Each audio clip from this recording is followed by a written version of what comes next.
Hello, today on the Poetry Channel, I'm going to read you two poems about another poet, other than the poets whose poems I'll be reading. These are poems about William Wordsworth. One of them, the first one, is by Robert Browning. I'll read that first and then introduce the second one. So, The Lost Leader by Robert Browning. Just for a handful of silver he left us, just for a riband to stick in his coat, found the one gift of which fortune bereft us, lost all the others she lets us devote. They, with the gold to give, doled him out silver. So much was theirs who so little allowed. How all our copper had gone for his service. Rags, were they purple, his heart had been proud. We that had loved him so, followed him, honoured him, lived in his mild and magnificent eye, learned his great language, caught his clear accents, made him our pattern to live and to die.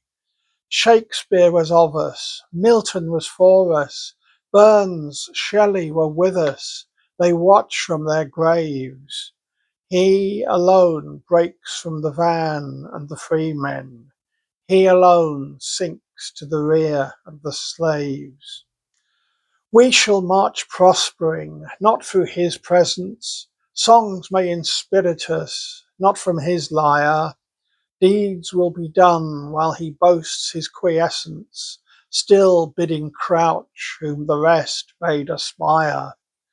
Blot out his name then, record one lost soul more, one task more declined, one more footpath untrod, one more devil's triumph and sorrow for angels, one wrong more to man, one more insult to God. Life's night begins. Let him never come back to us. There would be doubt, hesitation, and pain, forced praise on our part, the glimmer of twilight, never glad, confident morning again. Best fight on well, for we taught him, strike gallantly, menace our heart ere we master his own. Then let him receive the new knowledge and wait us, pardoned in heaven, the first by the throne. So that was Browning in the 19th century, expressing the great disillusionment that both the second generation of Romantic poets and the poets that followed them, of whom Browning was one, felt with Wordsworth having turned away from his earlier progressive political attitudes. Now, the next poem I'm going to read is from the 20th century.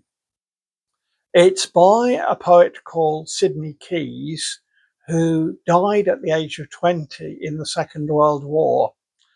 And this is a much more positive view of Wordsworth, which clearly was how Sidney Keyes saw him.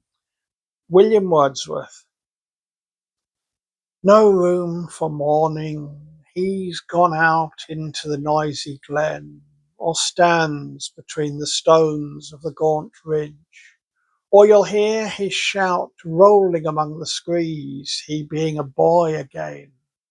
He'll never fail nor die, and if they laid his bones in the wet vaults or iron sarcophagi of fame, he'd rise at the first summer rain and stride across the hills to seek his rest among the broken lands and clouds.